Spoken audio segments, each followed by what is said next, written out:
Hello ನಮಸ್ಕಾರ, ನೀವು ನೋಡ್ತಾ ಇದ್ದೀರಾ ನ್ಯೂಸ್ ಫಸ್ಟ್. ನಾನು ರಕ್ಷತ್ ಶೆಟ್ಟಿ.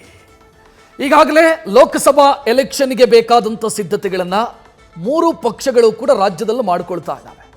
ದೇಶದಾದ್ಯಂತ ಆ ಪ್ರಕ್ರಿಯೆಗೆ ಈಗಾಗಲೇ ಚಾಲನೆಯನ್ನು ಕೂಡ ಕೊಡಲಾಗಿದೆ. ಇನ್ನು ಈ 5 ವರ್ಷದ ಅವಧಿಯಲ್ಲಿ ಅಂದರೆ 2019ರಿಂದ 2024 ಈ 5 ವರ್ಷದ ಅವಧಿಯಲ್ಲಿ ನಮ್ಮ ರಾಜ್ಯವನ್ನು ಪ್ರತಿನಿಧಿಸಿದಂಥ ಸಂಸದರು ಲೋಕಸಭೆಯಲ್ಲಿ ಏನು ಮಾಡಿದ್ರು ಅನ್ನೋದು ಬಹಳ ಮುಖ್ಯವಾದಂಥ ಪ್ರಶ್ನೆ. ಯಾಕಂತಂದರೆ ನಾಳೆ ಅದೇ ಮುಖಗಳು ನಿಮ್ಮ ಮನೆಯ ಬಾಗಿಲಿಗೆ ಬರುತ್ತೆ. ನನಗೆ ಓಟ್ ಕೊಡಿ ಅಂತ ಕೇಳ್ತಾರೆ. ನಾನು ಇಂಥದ್ದನ್ನೆಲ್ಲ ಮಾಡಿದ್ದೀನಿ ಅಂತ ಹೇಳ್ಕೊಳ್ತಾರೆ. ಏನು ಮಾಡಿದ್ರು ಅನ್ನೋ ಪ್ರಶ್ನೆಗೆ ಉತ್ತರ ಇಡುವಂಥ ಪ್ರಯತ್ನವನ್ನು ನಾವು ಇವತ್ತು ನಿಮ್ಮ ಮುಂದೆ ಮಾಡ್ತಾ ಹೋಗ್ತೀವಿ. ಕಳೆದ 5 ವರ್ಷದಲ್ಲಿ ನಮ್ಮ ಎಂಪಿಗಳು ಸಂಸತ್ನಲ್ಲಿ ಏನು ಮಾಡಿದರು, ಮಾಡಿದ್ದೇನು, ಕೇಳಿದ ಪ್ರಶ್ನೆ ಎಷ್ಟು, ಭಾಗಿಯಾದ ಚರ್ಚೆ ಎಷ್ಟು, ಹಾಜರಾತಿಯ ವಿವರ ಏನಿದೆ. ದುರ್ದೈವ ಅಂತಂದ್ರೆ ದೇಶದ 9 ಸಂಸದರನ್ನ ನಿಷ್ಕ್ರಿಯ ಸಂಸದರು ಅಂತ ಗುರುತಿಸಲಾಗಿದೆ. ಅದರಲ್ಲಿ 4 ಮಂದಿ ಕರ್ನಾಟಕದವರು. ಸಂಸತ್ತಿಗೆ ಹೋಗಿದ್ದು ಮಾತ್ರ, ಚರ್ಚೆನೂ ಇಲ್ಲ, ಪ್ರಶ್ನೆನೂ ಇಲ್ಲ. ಹೋದ ಪುಟ್ಟ ಬಂದ ಪುಟ್ಟ ಅನ್ನೋ ಸ್ಥಿತಿಯಲ್ಲಿ ಯಾರೆಲ್ಲ? BN ಬಚ್ಚೇಗೌಡ, ಅನಂತಕುಮಾರ್ ಹೆಗಡೆ, ರಮೇಶ್ ಜಿಗಜಿಣಗಿ, ಶ್ರೀನಿವಾಸ್ ಪ್ರಸಾದ್, ಜೊತೆಗೆ ಶತ್ರುಘ್ನ ಸಿನ್ಹಾ, ಸನ್ನಿ ಡಿಯೋ. ಒಟ್ಟು 9 ಮಂದಿ ಅತ್ಯಂತ ನಿಷ್ಕ್ರಿಯ ಸಂಸದರು ಅನ್ನೋ ಹಣೆಪಟ್ಟಿಯನ್ನು ಕಟ್ಟಿಕೊಂಡಿದ್ದಾರೆ. ನಮ್ಮ ವಿಪರ್ಯಾಸ, ದುರ್ದೈವ, ಕರ್ನಾಟಕದವ್ರು 4 ಮಂದಿ. ಆ ಮೂಲಕ ಅತ್ಯಂತ ನಿಷ್ಕ್ರಿಯ ಸಂಸದರನ್ನು ಕೊಟ್ಟಂತ ರಾಜ್ಯಗಳ ಪೈಕಿ ಕರ್ನಾಟಕ ಟಾಪ್ 1. ಇದು ರಾಜ್ಯದ ಜನ ಮುಜುಗರ ಪಡಬೇಕಾದಂಥ ವಿಚಾರ. ಯಾಕಂತಂದರೆ ನಾವು ಆಯ್ಕೆ ಮಾಡಿ ಕಳಿಸಿರೋದು ನಮ್ಮ ಕ್ಷೇತ್ರದ ಸಮಸ್ಯೆ ಬಗ್ಗೆ ಮಾತನಾಡಲಿ, ನಮ್ಮ ರಾಜ್ಯದ ಸಮಸ್ಯೆ ಬಗ್ಗೆ ಮಾತನಾಡಲಿ, ಪ್ರಶ್ನೆ ಎತ್ತಲಿ, ದೇಶದ ಜ್ವಲಂತ ಸಮಸ್ಯೆಗಳ ಬಗ್ಗೆ ಚರ್ಚೆಯಾಗೋ ಸಂದರ್ಭದಲ್ಲಿ ಆ ಚರ್ಚೆಯಲ್ಲಿ ಭಾಗಿಯಾಗಲಿ. ಆ ಮೂಲಕ ನಮ್ಮ ರಾಜ್ಯದ ರೆಪ್ರೆಸೆಂಟೇಷನ್ ಲೋಕಸಭೆಯಲ್ಲಿ ಆಗಲಿ ಅನ್ನೋದು ನಮ್ಮ ಲೆಕ್ಕಾಚಾರ. ನಾವು ಓಟ್ ಹಾಕಿದ್ದು ಅದೇ ಕಾರಣಕ್ಕಾಗಿ. ಬಟ್ ಹೋದವರು ಮಾಡಿದ್ದೇನು? ಹೋದ್ರು, ಕೂತರು, ಎದ್ದು ಬಂದರು. ಪ್ರಶ್ನೆನೂ ಕೇಳಿಲ್ಲ, ಚರ್ಚೆನೂ ಮಾಡಿಲ್ಲ, ಹಾಜರಾತಿನೂ ಕರೆಕ್ಟ್ ಇಲ್ಲ. ವಿಚಿತ್ರ ಅನ್ಸುತ್ತೆ. ನನ್ನ ಕರ್ತವ್ಯ ಏನು ಅನ್ನೋದು ನನಗೇ ಗೊತ್ತಿಲ್ಲ ಅಂತ ಆದಂಥ ಸಂದರ್ಭದಲ್ಲಿ ಈ ರೀತಿಯೆಲ್ಲ ಆಗತ್ತೆ. ಸೊ ಇದು ಬಹಳ ರಾಜ್ಯದ ಪಾಲಿಗೆ ಮುಜುಗರ ತರುವಂಥ ವಿಚಾರ. ಶತ್ರುಘ್ನ ಸಿನ್ಹಾ ಮತ್ತೊಬ್ರು ಯಾರು ಈ ಸನ್ನಿ ಡಿಯೋಲು, ಇವ್ರನ್ನೆಲ್ಲ ಬಿಟ್ಟಾಕಿ. ಯಾಕಂತಂದರೆ ಅವರು ಸಿನಿಮಾದಲ್ಲಷ್ಟೇ ಡೈಲಾಗ್ ಹೊಡೆಯೋದಕ್ಕೆ ಲಾಯಕ್ಕು. ಸ್ಪೀಕರ್ ಪೀಠದ ಮುಂದೆ ಎದ್ದು ನಿಂತು ಮಾತನಾಡುವಷ್ಟು ಯೋಗ್ಯರ ನನಗೆ ಗೊತ್ತಿಲ್ಲ. ಜನ ಎಲೆಕ್ಟ್ ಮಾಡಿದ್ದಾರೆ, ಓಕೆ. ಆದರೆ ನಮ್ಮ ರಾಜ್ಯದ ಸಂಸದರಿಗೆ ಏನಾಗಿತ್ತು? ಪ್ರಶ್ನೆ ಕೇಳೋದು, ಚರ್ಚೆಯಲ್ಲಿ ಭಾಗಿಯಾಗೋದು, ರಾಜ್ಯದ ಸಮಸ್ಯೆ ಬಗ್ಗೆ ಯಾವುದೂ ಇಲ್ಲ. ಹೋದರು, ಬಂದರು. ಸಂಸದ ಅನ್ನುವಂಥ ಹಣೆಪಟ್ಟಿ ಇವರ ತಲೆಯ ಮೇಲೆ. ಯಾರ್ಯಾರು ಅತ್ಯಂತ ಪುವರ್ ಪರ್ಫಾರ್ಮೆನ್ಸ್ ಇರುವಂಥ ಸಂಸದರು ರಾಜ್ಯದ ಸಂಸದರ ಪೈಕಿ ಡೀಟೇಲ್ ನೋಡ್ತಾ ಹೋಗೋಣ. ಯಾರ್ಯಾರು? ಈಗ ಒಂದು ಪಟ್ಟಿ ಕೊಟ್ಟೆ ನಾನು, ಅದಕ್ಕೆ ಇನ್ನೊಂದಿಷ್ಟು ಆ್ಯಡ್ ಆಗುತ್ತೆ. ಜೊತೆಗೆ ಅವ್ರು ಏನು ಮಾಡಿದರು ಅನ್ನೋದಕ್ಕೂ ಕೂಡ ಉತ್ತರ ನಿಮ್ಮ TV ಸ್ಕ್ರೀನ್ನ ಮೇಲೆ ಬರ್ತಾ ಇದೆ, ನೋಡ್ತಾ ಇದ್ದೀರಿ. ಮೊದಲು ಈ ಪಟ್ಟಿಯಲ್ಲಿ ಮೊದಲ ಸ್ಥಾನ ಸನ್ಮಾನ್ಯ ರಮೇಶ್ ಜಿಗಜಿಣಗಿ. ನೋಡ್ತಾ ಇದ್ದೀರಿ, ಪ್ರಶ್ನೆ 0. ಒಂದೇ ಒಂದು ಪ್ರಶ್ನೆಯನ್ನು ಕೇಳಿಲ್ಲ, ಒಂದೇ ಒಂದು ಚರ್ಚೆಯಲ್ಲಿ ಭಾಗಿಯಾಗಿಲ್ಲ. ಹಾಜರಾತಿ 74%. ಅಂದರೆ ಈ ದೇಶದ ಅವರೇಜ್ ಸರಾಸರಿ ಇರೋದು 79%. ರಮೇಶ್ ಜಿಗಜಿಣಗಿ ಅವರ ಬಗ್ಗೆ ಒಂದು ಮಾತನ್ನು ನಾನು ಹೇಳಬೇಕಾಗತ್ತೆ. 6 ಸಲ MP ರಮೇಶ್ ಜಿಗಜಿಣಗಿ, 6 ಸಲ MP, 3 ಸಲ ಚಿಕ್ಕೋಡಿ, 3 ಸಲ ವಿಜಯಪುರ. ಅದರ ಹಿಂದೆ 2 ಬಾರಿ MLAನೂ ಆಗಿದ್ರು, ಸಚಿವರಾಗಿ ಕೆಲಸ ಮಾಡಿದವರು, ರಾಜ್ಯದ ಹಿರಿಯ ರಾಜಕಾರಣಿಗಳ ಪೈಕಿ ಒಬ್ಬರು. ಸಂಸದೀಯ ನಡವಳಿಕೆಯ ಬಗ್ಗೆ ಬಹಳ ಚೆನ್ನಾಗಿ ಗೊತ್ತಿರೋರು ಕೂಡ. ಬಟ್ ಪ್ರಶ್ನೆನೂ ಕೇಳಿಲ್ಲ, ಚರ್ಚೆಯಲ್ಲೂ ಭಾಗಿಯಾಗಿಲ್ಲ. ವಿಜಯಪುರದ ಜನತೆ ಬಹಳ ಭಾಗ್ಯಶಾಲಿಗಳು. ನೆಕ್ಸ್ಟ್ ಇನ್ನೊಬ್ಬರು, ಅವರು ಯಾರು? ಇನ್ನೊಬ್ಬರು ರಾಜ್ಯದ ಅತ್ಯಂತ ಹಿರಿಯ ರಾಜಕಾರಣಿಗಳ ಪೈಕಿ ಇವರು ಒಬ್ಬರು, ಸನ್ಮಾನ್ಯ ವಿ ಶ್ರೀನಿವಾಸ್ ಪ್ರಸಾದ್. ಪ್ರಶ್ನೆ ಕೇಳಿದ 2, ಚರ್ಚೆಯಲ್ಲಿ ಭಾಗಿಯಾಗಿದ್ದು 0. ಅಂದರೆ ಇದು 5 ವರ್ಷದ ಅವಧಿಯಲ್ಲಿ, ಮೊನ್ನೆದ ಅಧಿವೇಶನದಲ್ಲಿ ಹೇಳ್ತಿಲ್ಲ ನಾನು. 5 ವರ್ಷದ ಅವಧಿ, 2 ಪ್ರಶ್ನೆ, 0 ಚರ್ಚೆ, ಹಾಜರಾತಿ 32%. ಪ್ರಶ್ನೆ ಯಾವುದು ಅಂತಂದರೆ ಆ 2 ಪ್ರಶ್ನೆ ಇದೆಯಲ್ಲ, ಅದು ಕೂಡ ಅನ್ಸ್ಟಾರ್ಡ್ ಪ್ರಶ್ನೆಗಳು. ಅನ್ಸ್ಟಾರ್ಡ್ ಅಂತಂದರೆ, ನಾನು ಕನ್ನಡದಲ್ಲಿ ಹೇಳಬೇಕು ಅಂತಂದರೆ, ಚುಕ್ಕೆ ಗುರುತಿಲ್ಲದ ಪ್ರಶ್ನೆಗಳು. ಅಂದರೆ ಹೆಂಗೆ ಅಂತಂದರೆ, ನಿಮಗೆ ಕಲಾಪದಲ್ಲಿ ಭಾಗಿಯಾಗೋ ಸಂದರ್ಭದಲ್ಲಿ ಚುಕ್ಕೆ ಗುರುತಿನ ಪ್ರಶ್ನೆ ಚುಕ್ಕಿ ಗುರುತಿಲ್ಲದ ಪ್ರಶ್ನೆ ಅಂತ ಎರಡು ಬರುತ್ತೆ. ಸ್ಟಾರ್ಡ್ ಕ್ವಶನ್ ಅಂತಾದರೆ ಅಥವಾ ಚುಕ್ಕಿ ಗುರುತಿನ ಪ್ರಶ್ನೆ ಅಂತಾದರೆ ಆ ಪ್ರಶ್ನೆಯನ್ನು ನಾನು ಸಂಬಂಧಪಟ್ಟಂಥ ಸಚಿವರಿಗೆ ಕೇಳಿದಾಗ ಅವರು ಸದನದಲ್ಲೇ ಅದಕ್ಕೆ ಉತ್ತರವನ್ನು ಕೊಡಬೇಕು. ಮರು ಪ್ರಶ್ನೆಗೂ ಕೂಡ ಅವಕಾಶಗಳಿರುತ್ತೆ. ಎಷ್ಟೋ ಸಂದರ್ಭದಲ್ಲಿ ಈ ಚುಕ್ಕಿ ಗುರುತಿನ ಪ್ರಶ್ನೆ ಚರ್ಚೆಯಾಗಿ ಬದಲಾದಂಥ ಉದಾಹರಣೆಗಳಿದ್ದಾವೆ. ಬಟ್ ನಮ್ಮ ಸಂಸದರೆಲ್ಲ ಕೇಳೋದು ಅನ್ಸ್ಟಾರ್ಡ್ ಕ್ವಶನ್, ಅಂದರೆ ಚುಕ್ಕಿ ಗುರುತಿಲ್ಲದ ಪ್ರಶ್ನೆ ಅಂತಂದರೆ ಲಿಖಿತ ರೂಪದಲ್ಲಿ ಉತ್ತರವನ್ನು ಕೊಡ್ತಾರೆ. ಅದಕ್ಕೆ ಮರು ಪ್ರಶ್ನೆಗೂ ಅವಕಾಶ ಇಲ್ಲ. ಅವರು ಸಚಿವರು ಏನು ಉತ್ತರ ಕೊಟ್ಟರೋ ಆ ಉತ್ತರವನ್ನು ಸ್ವೀಕರಿಸಿ, ಅಂದರೆ ಅವರು ಟೇಬಲ್ ಮಾಡ್ತಾರೆ, ಅದನ್ನು ಸ್ವೀಕರಿಸಿ ಬರೋದು. ಎರಡು ಅನ್ಸ್ಟಾರ್ಡ್ ಕ್ವಶನನ್ನು ಸನ್ಮಾನ್ಯ ವಿ ಶ್ರೀನಿವಾಸ್ ಪ್ರಸಾದ್ ಅವರು ಕೇಳಿದ್ದಾರೆ. ಹಾಜರಾತಿನೂ ಕೂಡ 32%. ನೆಕ್ಸ್ಟ್, ಕರ್ನಾಟಕದ ಮತ್ತೊಬ್ಬರು ಸಂಸದರು ಅನಂತಕುಮಾರ್ ಹೆಗಡೆ ಈ ಪಟ್ಟಿಯಲ್ಲಿ ಅವರು ಸ್ಥಾನವನ್ನು ಪಡ್ಕೊಳ್ತಾರೆ. 6 ಬಾರಿ MP ಇವರು ಕೂಡ ಕೇವಲ 18 ಪ್ರಶ್ನೆ ಕೇಳಿದ್ದಾರೆ. 18 ಪ್ರಶ್ನೆಯೂ ಕೂಡ ಅನ್ಸ್ಟಾರ್ಡ್, ಅಂದರೆ ಲಿಖಿತ ರೂಪದಲ್ಲಿ, ಚುಕ್ಕಿ ಗುರುತಿಲ್ಲದ ಪ್ರಶ್ನೆ, ಲಿಖಿತ ರೂಪದಲ್ಲಿ ಉತ್ತರ ಪಡ್ಕೊಂಡಿದ್ದಾರೆ 18 ಪ್ರಶ್ನೆಗೆ. ಅದು 2020 ಲಾಸ್ಟ್. 2020ರ ನಂತರ ಒಂದೇ ಒಂದು ಪ್ರಶ್ನೆನೂ ಕೇಳಲಿಲ್ಲ, ಚರ್ಚೆಯಲ್ಲೂ ಭಾಗಿಯಾಗಿಲ್ಲ, ಏನೂ ಇಲ್ಲ. ಹಾಜರಾತಿ 67% ಇದೆ, ಅಂದರೆ ಅಟೆಂಡೆನ್ಸ್ 67% ಇದೆ. ನೆಕ್ಸ್ಟ್, ಮತ್ತೊಬ್ಬರು ಸಂಸದರು, ಅವರ ಲಿಸ್ಟನ್ನು ಕೂಡ ನೋಡ್ತಾ ಇದ್ದೀರಿ, BN ಬಚ್ಚೇಗೌಡರು. ಸೈಲೆಂಟ್ ಸಂಸದರ ಪೈಕಿ ಇವರು ಕೂಡ ಸ್ಥಾನ ಪಡ್ಕೊಂಡಿದ್ದಾರೆ. 32 ಪ್ರಶ್ನೆಗಳನ್ನು ಕೇಳಿದ್ದಾರೆ. ಈ ಪೈಕಿ 3 ಸ್ಟಾರ್ಡ್ ಕ್ವಶನ್, ಒಂದು ಚರ್ಚೆಯಲ್ಲಿ ಭಾಗಿಯಾಗಿದ್ದಾರೆ. ಅದು 2022ರಲ್ಲಿ 2022ರಲ್ಲಿ ರಾಷ್ಟ್ರಪತಿ ಭಾಷಣದ ವಂದನಾ ನಿರ್ಣಯದ ಮೇಲೆ ಮಾತನಾಡಿದ್ದಾರೆ. ಅಂದರೆ ಚರ್ಚೆ ಅಂತಂದರೆ ಬಜೆಟ್ನ ಮೇಲೆ ಮಾತನಾಡಿರೋದು, ಅದು ಯಾವುದೂ ಅಲ್ಲ, ವಂದನಾ ನಿರ್ಣಯದ ಮೇಲೆ ಮಾತನಾಡಿದ್ದಾರೆ. ಇವರ ಹಾಜರಾತಿ ನೋಡ್ತಾ ಇದ್ದೀರಿ 39% ಮಾತ್ರ, BN ಬಚ್ಚೇಗೌಡರು. ನೆಕ್ಸ್ಟ್, ಇದೇ ಪಟ್ಟಿಯಲ್ಲಿ ಮತ್ತೊಬ್ಬರು ಸನ್ಮಾನ್ಯರು ಸ್ಥಾನ ಪಡ್ಕೊಳ್ತಾರೆ. ಅವರ ಹೆಸರು ಸದಾನಂದ ಗೌಡರು. ನೋಡ್ತಾ ಇದ್ದೀರಿ, ಎಲ್ಲ 0-0 ಕಾಣಿಸ್ತಾ ಇದೆ. ಒಂದೇ ಒಂದು ಪ್ರಶ್ನೆಯೂ ಕೇಳಿಲ್ಲ, ಒಂದೇ ಒಂದು ಚರ್ಚೆಯಲ್ಲಿ ಭಾಗಿಯಾಗಿಲ್ಲ. ನೀವು ಕೇಳಬಹುದು, ಅವರು ಮಂತ್ರಿ ಆಗಿದ್ರಲ್ವಾ ಅಂತ. ಮಂತ್ರಿ 2021ರ ಜುಲೈ ತಿಂಗಳವರೆಗೆ ಅವರು ಮಂತ್ರಿ ಆಗಿದ್ದರು. ಆ ನಂತರ ಮಂತ್ರಿ ಸ್ಥಾನಕ್ಕೆ ರಾಜೀನಾಮೆಯನ್ನು ಕೊಟ್ಟರು, ಅಥವಾ ಮಂತ್ರಿ ಸ್ಥಾನ ಹೋಯ್ತು ಅವ್ರದ್ದು. ಆ ನಂತರ ಆಕ್ಟಿವ್ ಇದ್ರಾ? ಇಲ್ಲ. ಮಂತ್ರಿ ಆಗಿದ್ದಾಗ ಅವರು ಉತ್ತರ ಕೊಟ್ಟಿರೋದು, ಅದು ಈ ಲಿಸ್ಟಲ್ಲಿ ಬರಲ್ಲ. ಮಂತ್ರಿ ಸ್ಥಾನವನ್ನು ಕಳ್ಕೊಂಡ ನಂತರ ಅವರೊಬ್ಬರು ಸಾಮಾನ್ಯ ಸಂಸದರಾಗಿದ್ದರು. ಒಂದೇ ಒಂದು ಪ್ರಶ್ನೆ ಕೇಳಲಿಲ್ಲ, ಒಂದೇ ಒಂದು ಚರ್ಚೆಯಲ್ಲಿ ಭಾಗಿಯಾಗಿಲ್ಲ. ಅಟೆಂಡೆನ್ಸು 64%. ನೆಕ್ಸ್ಟ್, ಇನ್ನೊಬ್ಬರು, ಅವರು ಯಾರು ಅಂತಂದರೆ ತುಮಕೂರಿನ ಸಂಸದರು GS ಬಸವರಾಜ್. 59 ಪ್ರಶ್ನೆ ಕೇಳಿದ್ದಾರೆ. ಇದರಲ್ಲಿ 6 ಮಾತ್ರ ಸ್ಟಾರ್ಡ್ ಕ್ವಶನ್, ಚುಕ್ಕಿ ಗುರುತಿನ ಪ್ರಶ್ನೆ. 7 ಚರ್ಚೆಯಲ್ಲಿ ಭಾಗಿಯಾಗಿದ್ದಾರೆ ಇವರು. 2021ಕ್ಕೆ ಲಾಸ್ಟು. ಆನಂತರ ಯಾವ ಚರ್ಚೆನೂ ಇಲ್ಲ, ಯಾವ ಪ್ರಶ್ನೆನೂ ಇಲ್ಲ, ಯಾವುದರಲ್ಲೂ ಇವರು ಭಾಗಿಯಾಗಿಲ್ಲ. ನೆಕ್ಸ್ಟ್, ಇನ್ನೊಂದು ಬಹಳ ಅಚ್ಚರಿಯ ಹೆಸರು ಈ ಪಟ್ಟಿಯಲ್ಲಿ ನೋಡ್ತಾ ಇದ್ದೀರಿ. ಇವರು ಪಾಪ ಇವರ ತಾತನಿಂದಾದರೂ ಇನ್ಸ್ಪಿರೇಷನ್ ತೆಗೆದುಕೊಳ್ಬೇಕಿತ್ತು, ಅದೂ ಇಲ್ಲ. First time MP Prajwal Revanna active ಆಗಿರಬೇಕಿತ್ತು, ಕ್ರಿಯಾಶೀಲರಾಗಿರಬೇಕಿತ್ತು. ಬಟ್ ನಂಬರ್ಸ್ ನೋಡಿದರೆ ಆ ಕ್ರಿಯಾಶೀಲತೆ ಇಲ್ಲ. ಪ್ರಜ್ವಲ್ ರೇವಣ್ಣ ಪ್ರಶ್ನೆ ಕೇಳಿದ 89, ಚರ್ಚೆಯಲ್ಲಿ ಭಾಗಿಯಾಗಿದ್ದು 2, ಹಾಜರಾತಿ 56% ಮಾತ್ರ. First time MP. ನಾನು ಆಗಲೇ ಹೇಳಿದೆ, ಇವರ ತಾತ ದೇವೇಗೌಡರಿಂದ ಇವರು ಪ್ರೇರಣೆಯನ್ನು ಪಡ್ಕೋಬೇಕಿತ್ತು ಸಂಸದೀಯ ನಡವಳಿಕೆಗಳ ಬಗ್ಗೆ. ನೋ, ಅದಾಗಿಲ್ಲ. ಕೇಳಿದ್ದು 89 ಪ್ರಶ್ನೆ, ಅದರಲ್ಲಿ 6 ಮಾತ್ರ ಸ್ಟಾರ್ಡು, ಅಂದರೆ ಚುಕ್ಕಿ ಗುರುತಿನ ಪ್ರಶ್ನೆ 6 ಮಾತ್ರ. ಸೊ ಆರಂಭದಲ್ಲಿ ಇದ್ದಂಥ ಉತ್ಸಾಹ ಮಧ್ಯದಲ್ಲಿ ಕಳ್ಕೊಂಡ್ರು ಪ್ರಜ್ವಲ್ ರೇವಣ್ಣ. ಇತ್ತೀಚೆಗೆ ಮೊನ್ನೆ 1-2 ಪ್ರಶ್ನೆ ಕೇಳಿದ್ದಾರೆ, ಏಮ್ಸ್ ಬಗ್ಗೆ ಎಲ್ಲ ಪ್ರಶ್ನೆ ಕೇಳಿದ್ದಾರೆ. ಅದು ಚುಕ್ಕಿ ಗುರುತಿಲ್ಲದ ಪ್ರಶ್ನೆ ಆಗಿತ್ತು, ಅಂದರೆ ಅನ್ಸ್ಟಾರ್ಡ್ ಕ್ವಶನ್ ಆಗಿತ್ತು ಪ್ರಜ್ವಲ್ ರೇವಣ್ಣ ಅವ್ರು ಕೇಳಿರೋದು. ಸೊ ಇದು ನಮ್ಮ ರಾಜ್ಯದ ಹಣೆ ಬರಹ ಅಂತ ಅನ್ಸುತ್ತೆ. ನನ್ನ ಪ್ರಶ್ನೆ ಇಷ್ಟೇ ಇರೋದು, ಇದರಲ್ಲಿ ಭಾಳ ಜನಕ್ಕೆ ಹಿರಿಯರಿದ್ದಾರೆ, ಸೀನಿಯರ್ಸು, ಆರೋಗ್ಯ ಸಮಸ್ಯೆ ಅಥವಾ ಆಸಕ್ತಿ ಕಳ್ಕೊಂಡಿದ್ದಾರೆ. ಓಕೆ, ನಿಮ್ಮ ವೈಯಕ್ತಿಕ ಸಮಸ್ಯೆಗೆ ನೀವು ಕ್ಷೇತ್ರವನ್ನು ಯಾಕೆ ಬಲಿ ಕೊಡ್ತೀರಿ, ರಾಜ್ಯವನ್ನು ಯಾಕೆ ಬಲಿ ಕೊಡ್ತೀರಿ? ಆರೋಗ್ಯ ಸಮಸ್ಯೆ, ಅಥವಾ ನಾನು ರಾಜಕೀಯ ನಿವೃತ್ತಿ ಪಡ್ಕೊಳ್ತಾ ಇದ್ದೀನಿ, ಅಥವಾ ಇನ್ನೇನೋ ನನಗೆ ನನ್ನ ಪಕ್ಷದಲ್ಲಿ ಸಮಸ್ಯೆ ಇದೆ, ಅಥವಾ ನಾನು ನೆಕ್ಸ್ಟ್ ಎಲೆಕ್ಷನ್ಗೆ ಕಂಟೆಸ್ಟ್ ಮಾಡಲ್ಲ, ಇದೆಲ್ಲ ನಿಮ್ಮ ವೈಯಕ್ತಿಕ ಪ್ರಾಬ್ಲಮ್ಮು. ಹಾಗಂತ ನಿಮ್ಮ ಹುದ್ದೆಗೆ ನೀವು ನ್ಯಾಯ ಕಲ್ಪಿಸಬೇಕಾಗಿರೋದು ನಿಮ್ಮ ಜವಾಬ್ದಾರಿ ತಾನೆ. ಒಂದು ವೇಳೆ ನಿಮಗೆ ವಯಸ್ಸು, ನಿಮ್ಮ ಆರೋಗ್ಯ, ನಿಮ್ಮ ಕೆಲಸಕ್ಕೆ ಸಹಕರಿಸ್ತಿಲ್ಲ ಅಂತಂದ್ರೆ ರಿಸೈನ್ ಮಾಡಿ ಹೋಗಬೇಕಿತ್ತು. 5 ವರ್ಷ ಕಾಲಹರಣ ಮಾಡಿದ್ರಿ.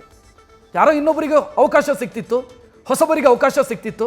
ಅವ್ರು ಯಾರೋ ಎಂ ಪಿ ಆಗಿ ಒಳ್ಳೆ ಕೆಲಸ ಮಾಡ್ತಾ ಇದ್ರು, ಆಕ್ಟಿವ್ ಆಗಿ ಸಂಸತ್ನಲ್ಲಿ ಪಾರ್ಟಿಸಿಪೇಟ್ ಮಾಡ್ತಾ ಇದ್ರು. ನೋ, ನಾನು ಎಂ ಪಿ ಆದ 4 ತಿಂಗಳಿಗೆ ನನಗೆ ವೈರಾಗ್ಯ ಬಂದುಬಿಡ್ತು, ನನಗೆ ವಯಸ್ಸು ಜಾಸ್ತಿ ಆಯ್ತಪ್ಪ, ನೆಕ್ಸ್ಟ್ ನಾನು ಕಂಟೆಸ್ಟ್ ಮಾಡಲ್ಲ ಅಂತ ಕೆಲವರು ಹೇಳಿಬಿಟ್ರು. ಇನ್ನು ಕೆಲವರು ನನಗೆ ಆರೋಗ್ಯ ಸಮಸ್ಯೆ ಇದೆ. ಓಕೆ, ಎಲ್ಲವೂ ನಿನ್ನ ವೈಯಕ್ತಿಕ ಪ್ರಾಬ್ಲಮ್, ನಿಮ್ಮ ವೈಯಕ್ತಿಕ ಸಮಸ್ಯೆ. ಅದಕ್ಕಾಗಿ ನೀವು ಕ್ಷೇತ್ರವನ್ನು ಬಲಿ ಕೊಟ್ರಿ, ರಾಜ್ಯದ ಹಿತಕ್ಕೆ ವಿರುದ್ಧವಾಗಿ ಹೋದ್ರಿ. ಅದರ ಪರಿಣಾಮ ಈ ನಂಬರ್ಸು.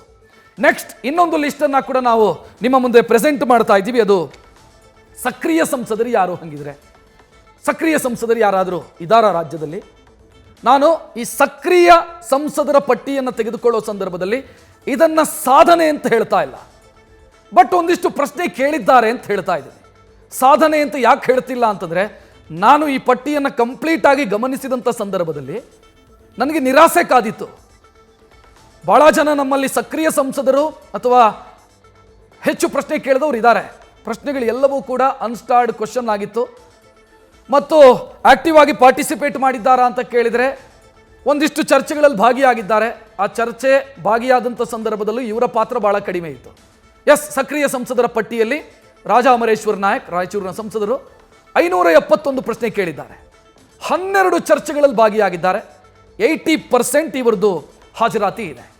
ಯಾಕೆ ಇದನ್ನು ಸಕ್ರಿಯತೆ ಅಂತ ನಾನು ಭಾವಿಸ್ತೀನಿ ಅಂತಂದರೆ, ರಾಷ್ಟ್ರೀಯ ಸರಾಸರಿ ಇರೋದು 210 ಕ್ವಶನ್ನು, 46 ಡಿಬೇಟ್ ಇವ್ರದ್ದು ಕಡಿಮೆ ಇದೆ, 79% ಅಟೆಂಡೆನ್ಸು, ಎವರೇಜು, ನ್ಯಾಷನಲ್ ಎವರೇಜು. ಅದಕ್ಕಿಂತ ಇವ್ರದ್ದು ಜಾಸ್ತಿ ಇದೆ.